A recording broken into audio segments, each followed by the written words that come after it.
أجيب دعوة الداعي إذا دعاني فليستجيبوا لي وليؤمنوا بي لعلهم يرشدون. صدق الله العظيم. قال النبي صلى الله عليه وسلم لا يؤمن أحدكم حتى أكون هواه تبعا لما جئت به أو كما قال عليه الصلاة والسلام. حضرات سامعین کرام، قرآن کریم مکمل ہونے پر آج کی مجلس منعقد ہوئی۔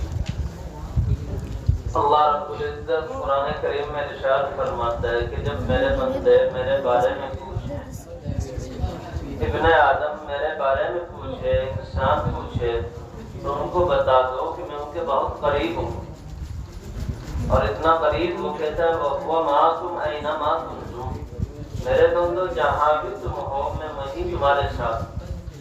اور قرآن دوسری جگہ ارشاد فرماتا ہے وَهُوَ أَقْرَبُ مِنْ حَبْلِ الْوَرِيدِ، کہ گردن میں انسان کی جو دو شہرگ ہیں ان سے بھی زیادہ قریب ہمارا رب ہے۔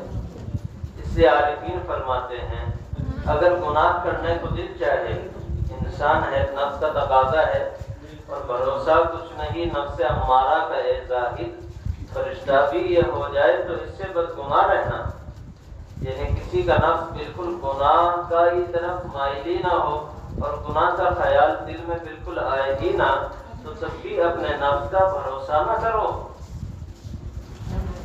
فرشتہ بھی بن جائے تو تب بھی خوف میں رہو کب ہمارا نفس ہمیں بہکا دے اور تباہی کی طرف لے جائے۔ تو علماء نے لکھا، عارفین نے لکھا اگر دل میں گناہ کرنے کا خیال ہو تو ایسی جگہ چلے جاؤ جہاں خدا نہ دیکھے، جہاں اللہ نہ دیکھے، جہاں خدا تمہارے ساتھ نہ ہو، اور بتاؤ ایسی جگہ ہے کوئی؟ ایسی جگہ کوئی نہیں ہے۔ تو جب ایسی جگہ کوئی نہیں تو گناہ بھی کوئی نہ کیا جائے۔ چنانچہ علماء نے لکھا ہے کہ انسان کو 3 کام کرنے چاہیے۔ نمبر 1 روزانہ تلاوت کلام اللہ کا اہتمام، قرآن کریم پڑھنے کا اہتمام۔ قرآن کریم کا ایک لفظ پڑھنے پر ہزاروں اور لاکھوں احد پہاڑ سے زیادہ وزنی نیکیاں دی جاتی ہیں، 10 نیکیاں، اور ایک نیکی لاکھوں احد پہاڑ سے زیادہ وزنی ہے۔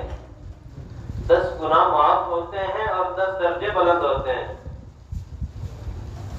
اور علماء نے لکھا ہے، حدیث میں ہے، اللہ کے رسول صلی اللہ علیہ وسلم نے ارشاد فرمایا کہ جنت کے اتنے درجات ہیں جتنے قرآن کریم کی آیات ہیں، اور قرآن کی آیتیں 6666 آیتیں ہیں، تو جنت کے درجے بھی کتنے ہوئے؟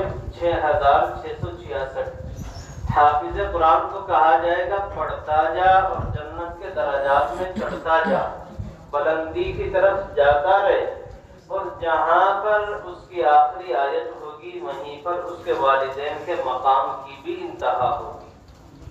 اسے تو ملے گا ہی، لیکن ماں باپ کو بھی اتنا اونچا درجہ ملے گا۔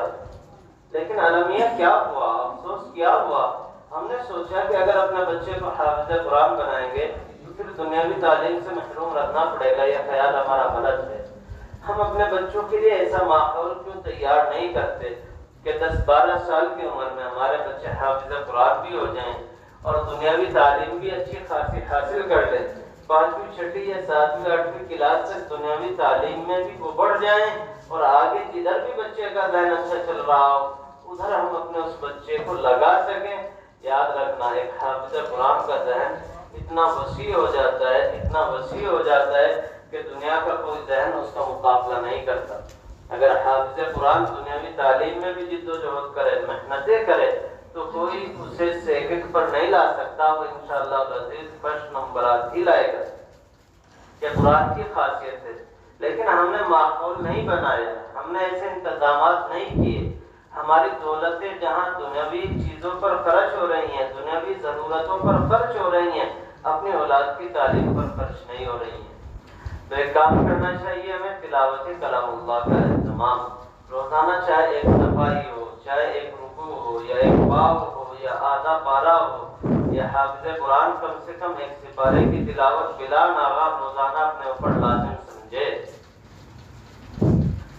حضرت مولانا قاسم نانوتوی حجت الاسلام جب اخیر وقت ہوا تو اپنے بیٹے کو حافظ احمد علی، یہ مولانا قاسم نانوتوی کے بیٹے تھے اور قاری محمد طیب صاحب کے والد ماجد تھے، اور دارالعلوم دیوبند کے تقریباً 50 سال محتمم رہے، 45 سال غالباً قاری طیب صاحب اور 50 سال ان کے والد، تو دونوں باپ بیٹے 95 سال تک دارالعلوم دیوبند کے محتمم رہے ہیں۔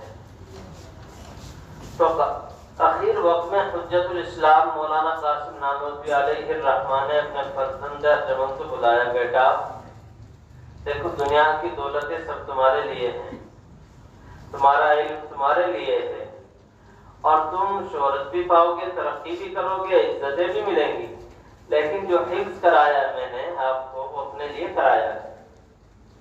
آپ روزانہ مجھے ایک سپارہ پڑھ کر ایصال ثواب کریں گے۔ چنانچہ قاری طیب صاحب کے والد ماجد حجت الاسلام مولانا قاسم نانوتوی علیہ الرحمہ کو ایک سپارہ روزانہ پڑھ کر ایصال ثواب کرتے رہے۔